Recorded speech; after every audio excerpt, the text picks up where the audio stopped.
Salam kerahiman.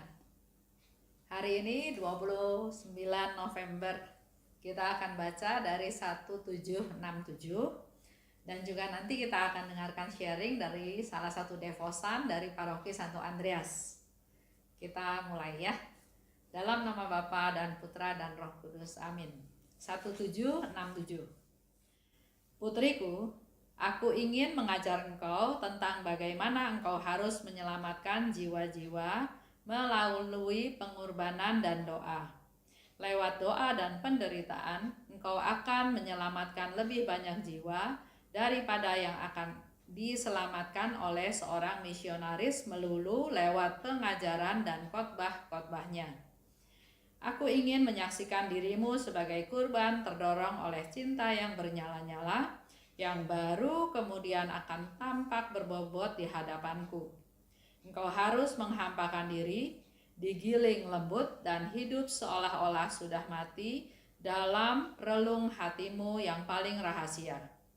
Engkau harus dihancurkan dalam lubuk tersembunyi di mana mata insani tidak pernah melihatnya.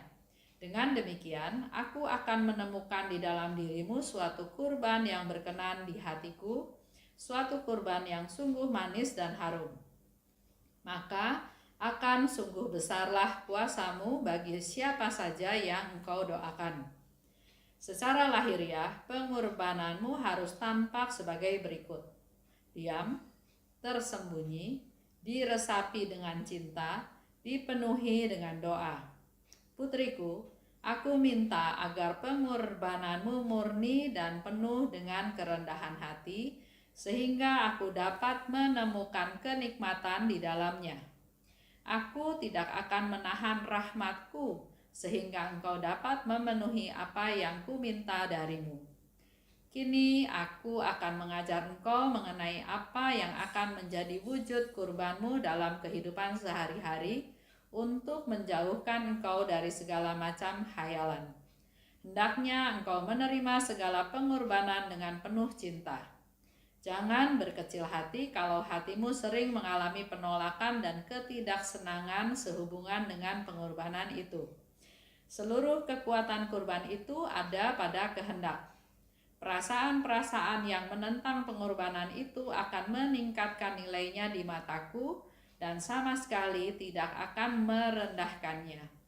Ketahuilah bahwa tubuh dan jiwamu akan sering berada di tengah api. Meskipun pada kesempatan-kesempatan tertentu engkau tidak merasakan kehadiranku, aku akan selalu menyertai engkau. Jangan takut, rahmatku akan menyertaimu. Panjang ya, itu yang dikatakan oleh Tuhan Yesus. Ini cerita tentang konfirmasi, tentang pengorbanan dan doa. Tuhan Yesus mengajar Suster Faustina sebagai berikut: lewat doa dan pengorbanan, engkau akan menyelamatkan lebih banyak jiwa. Sungguh besarlah kuasamu bagi siapa saja yang engkau doakan dengan kurban yang manis dan harum, serta murni dan penuh dengan kerendahan hati yang berkenan di hatiku. Jangan takut dan berkecil hati, karena di hatimu kalau sering mengalami penolakan dan ketidaksenangan sehubungan dengan pengorbanan itu, rahmatku akan menyertai kamu. Nah, ini semua akan saya gabungkan dengan sharing dari seorang umat Paroki Santo Andreas. Dia dibaptis tahun 2011 ya. Jadi baru 9 tahun yang lalu, tapi pelayanannya luar biasa. Dia dibaptis tahun 2011 pada waktu Paskah. Dan mulai aktif 3 tahun kemudian. 2014 dia aktif di lingkungan. Tahun 2015 dia ikut ME. Bulan Oktober di tahun 2015 dia ikut siarah dengan komunitas Lumen Christi. Nah, di sana saya juga baru kenal dengan dia, dan disitulah dia mulai kenal devosi kepada kerahiman ilahi. Jadi banyak cara ya, banyak cara kita melakukan penyebarluasan.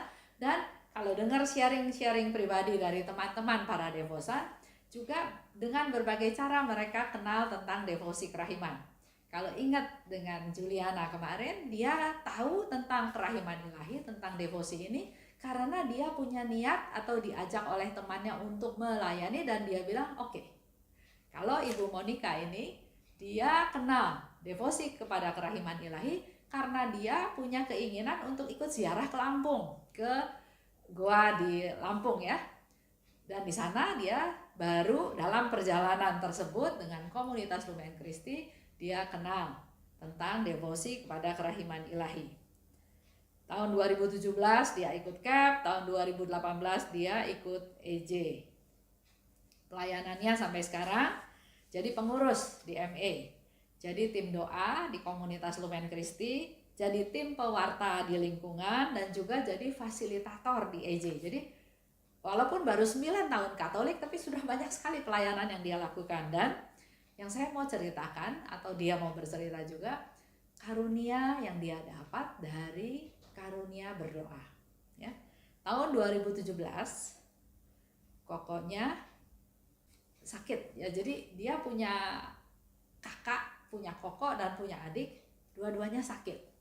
Nah di tahun 2017 itu kokonya sakit. Karena sakit, adik kakak itu sakit, jadi dia sering berdoa, dia sering-sering berdoa koronka.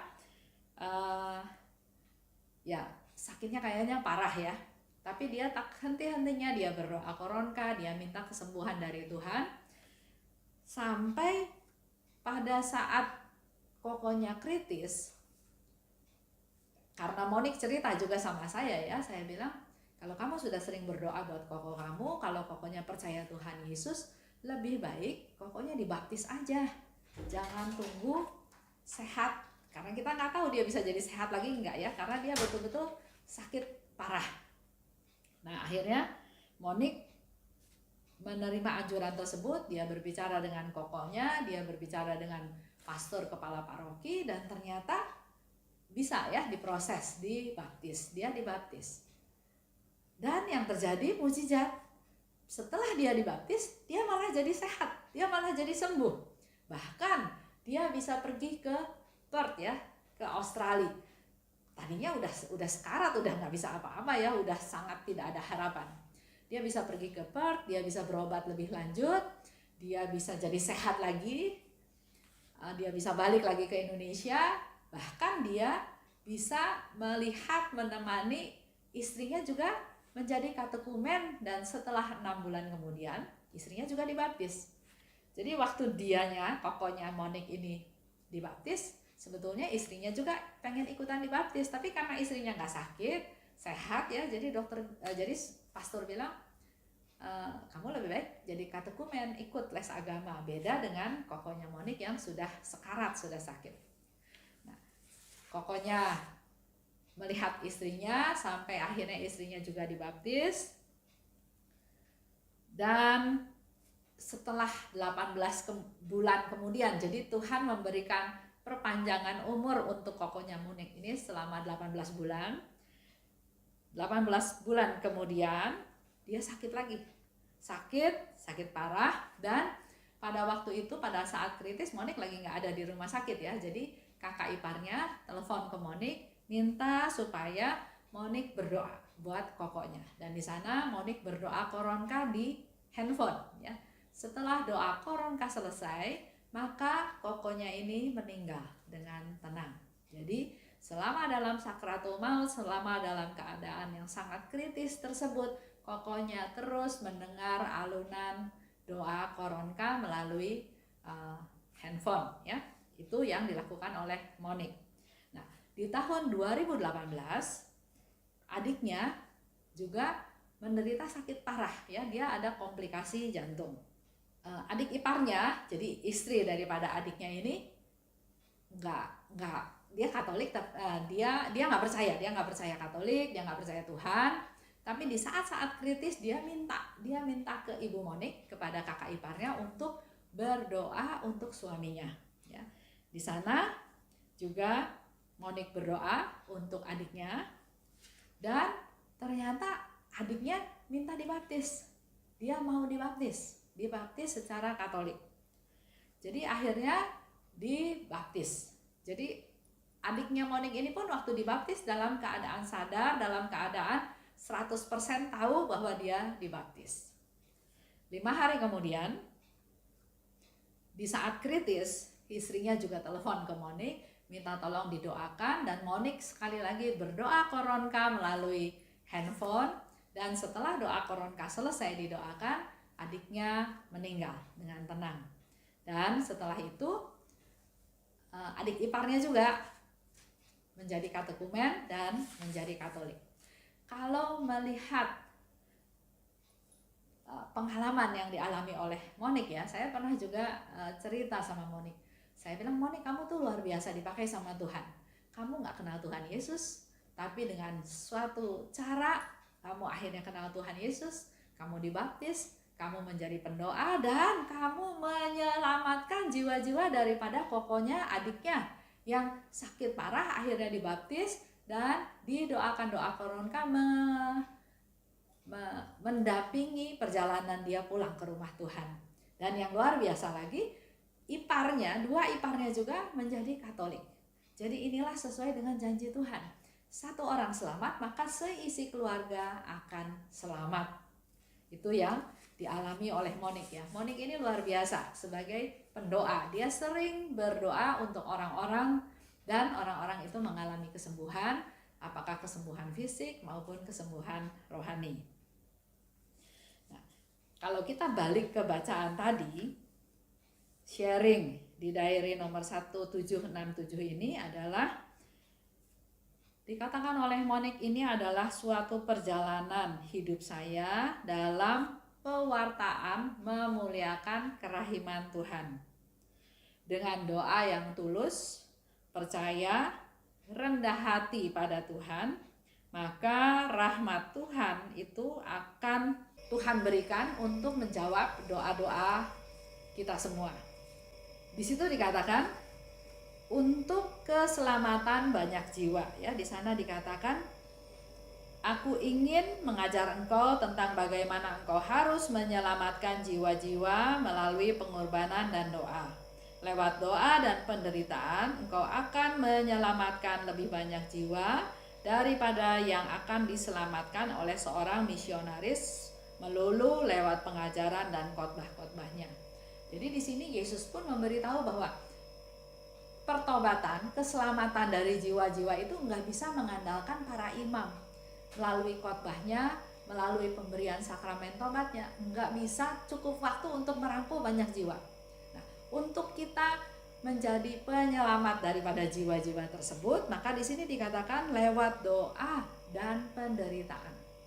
Jadi Ibu Monik ini tak henti-hentinya berdoa. Dia kalau tiap hari ke misa pagi ya, waktu itu ke misa pagi setiap pagi, dan setelah itu dia pergi ke adorasi.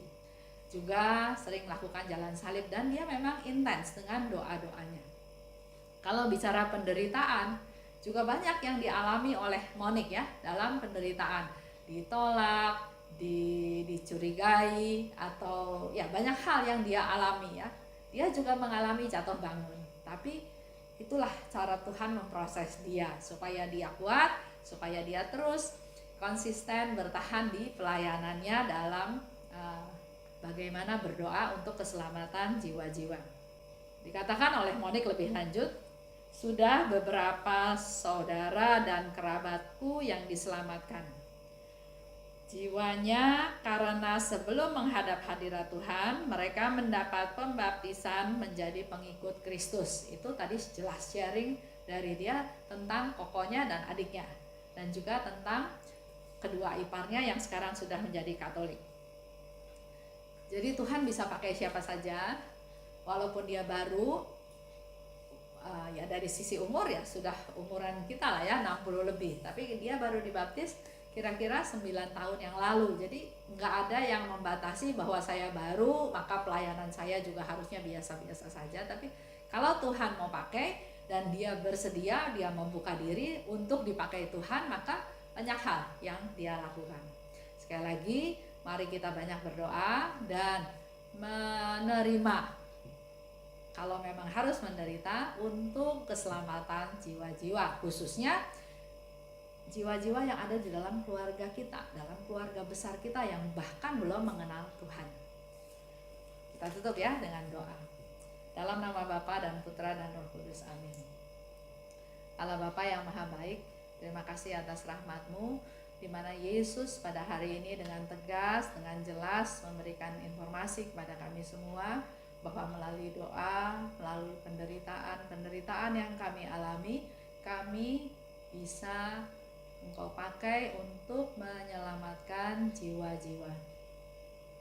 Pakailah kami Tuhan, dengan ketidakberdayaan kami, dengan keterbatasan kami, dengan kepapaan kami, Engkau mau mendengarkan doa-doa kami yang tidak sempurna ini Tuhan, untuk jiwa-jiwa yang sangat membutuhkan, supaya banyak jiwa-jiwa diselamatkan. Kami mau berdoa juga secara khusus untuk Ibu Monik yang sudah men-sharingkan pengalamannya, betapa powerfulnya doa Koronka, dan juga doa-doa yang dia panjatkan sehingga kokoknya, adiknya, dan kedua iparnya juga mengenal Engkau, dibaptis, dan terlebih lagi kedua saudaranya dia bisa iringi dengan doa Koronka sampai dia akhirnya meninggalkan dunia ini. Berkati pelayanannya ya Tuhan, agar Engkau tetap memakai dia, tetap rendah hati, dan Engkau mendengarkan doa-doanya dan mengabulkannya agar semakin banyak jiwa-jiwa yang diselamatkan. Berkati Monik dengan suaminya, dengan anak, mantu, cucunya, dan biar dimanapun dia berada, Engkau pakai dia sebagai alat-Mu. Kemuliaan kepada Bapa dan Putra dan Roh Kudus, seperti pada permulaan sekarang, selalu dan sepanjang segala abad. Amin. Dalam nama Bapa dan Putra dan Roh Kudus. Amin. Salam kerahiman.